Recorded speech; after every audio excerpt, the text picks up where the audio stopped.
morning, George. Good morning. Hey, thanks for meeting with me today. I'm a registered nurse here at the Christ Hospital. My name is Kirk Davis. And I understand that you work as a day laborer. So I wanted to talk to you today about staying healthy and safe on your job site.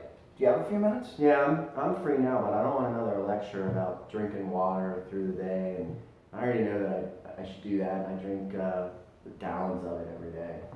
Okay, I completely understand. It sounds like you already have made some good habits on the job site. So today I just wanted to show you a couple things that may help you out every day.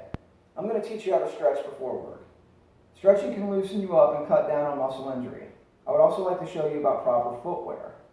Alright, people are injured every day on the job site because they don't select the proper footwear. According to OSHA statistics, 1/3 of all workplace injuries are caused by improper footwear. We'll also discuss proper lifting techniques and exactly what a two-man lift is. Okay, well, stretching, why would I need to stretch? My boss isn't going to pay me to stretch in the morning. That's for athletes. I'm a laborer, not an athlete. Okay, I understand that, but it's also important for you to stretch just like an athlete would, because your job is very physically demanding, so you must be prepared for that. Stretching your muscles out before work can cut down on your chances of injury. You don't need a lot of time to do it either. I'll be able to show you a few stretches that you can do either in your driveway before you leave, or even at the job site. Okay, well that sounds easy. Let's start with that. And how I should stretch to avoid injury on the job site. Okay. Well, the most common injury on the job site is a back injury. OSHA says there are over 600,000 back injuries nationwide each year. So let me show you how you can stretch to avoid a back injury. The first stretch we're going to do is going to be your upper back, okay? With both your feet planted on the ground, you're just going to bring your hands out to your side and reach up and push all the way up. That stretches out your upper back. You want to hold it for about 10 to 15 seconds, and then bring your hands down, okay? The second stretch would be your lower back stretch. This is going to stretch out your hamstrings and your lower back. All right? You're going to just come down and try to touch your toes.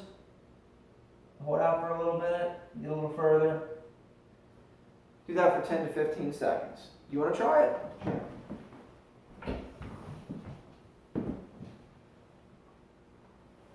Looks good.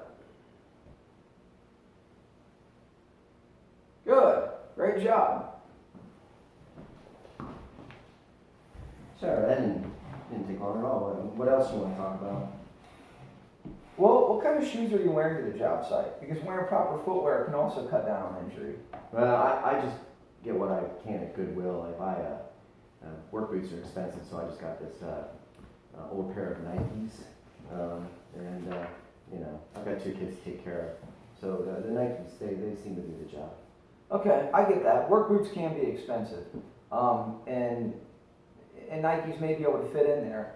But the thing about Nikes is they don't really come up over your ankle. This is a proper work boot right here. And so where a Nike would stop right about here, this comes up all the way over your ankle and laces up high. So it gives you good ankle support to keep you from rolling your ankle at work. Also, the sole is a little bit different. These soles are non-slip soles. So even if you were to walk through like oil or a wet spot on the job site, you're not going to be as prone to slip. And finally, right here we got a steel toe. And nobody ever means to drop tools or roll a load at work, but sometimes it happens. And without having steel toes, you're prone to getting your feet or your toes injured or even crushed. Oh. I never thought about it like that. You are right. I'd rather protect myself than miss work. So I've seen work boots for sale at the secondhand store. I can go buy a pair tonight with the non-slip sole and the steel toes. That's good. I'm really glad you're willing to make that change. By protecting your feet, you're also protecting your ability to work. And I think that you'll find that it's worth it. Now, the last thing I wanted to talk to you about today was back safety. What can you tell me about back safety?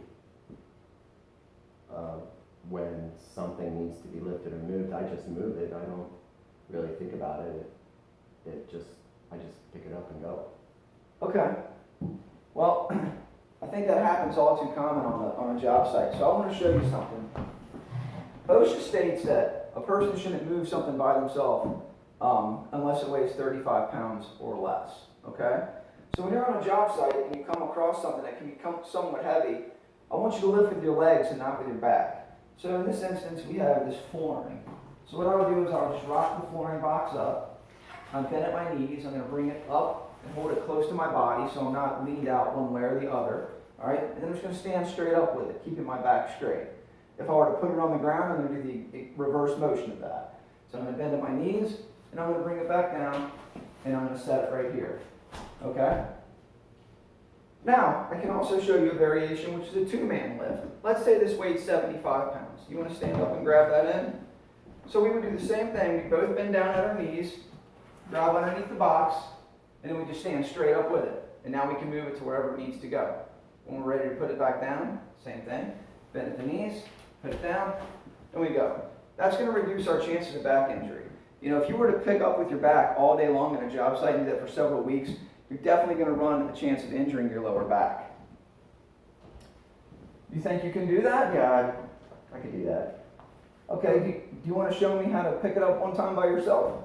Sure.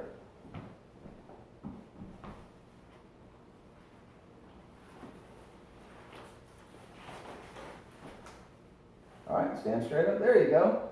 And then just reverse it and put it back down. Good job. So the last thing I wanted to talk to you about today, George, is the cleanliness of your work site. You know, OSHA recommends a visual scan of your area at least once an hour, and then every time before you're going to pick something up and move it through your area. Slips and trips are leading reasons contributing to back injury on the job. So by keeping tools and hardware and just your space generally free and clean, you're also going to reduce your chances of back injury. No, that makes sense to me. I've seen guys trip over hammers and broom handles. I'll take a few seconds to scan my area and then clean it up if need be before moving through it. Yeah, thanks for talking to me today. I think I can perform my job safer now and reduce my risk of injury. Well, you're welcome, George. I appreciate your time today. I hope you have a great day. Stay safe. Thank you.